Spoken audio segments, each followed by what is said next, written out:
I carabinieri della stazione di Campobello di Licata, nell'ambito di predisposti controlli finalizzati al contrasto dello spaccio di sostanze stupefacenti, hanno tratto in arresto per il reato di detenzione ai fini di spaccio di sostanze stupefacenti un 28enne, CA le iniziali, di Campobello.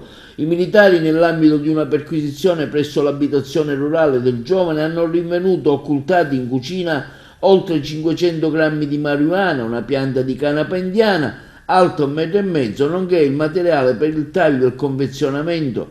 Quanto trovato è stato immediatamente sottoposto sotto sequestro in attesa di essere analizzato. L'arrestato, così come disposto alla Procura della Repubblica di Agrigento, è stato tradotto presso la propria dimora agli arresti domiciliari in attesa dell'udienza di convalida.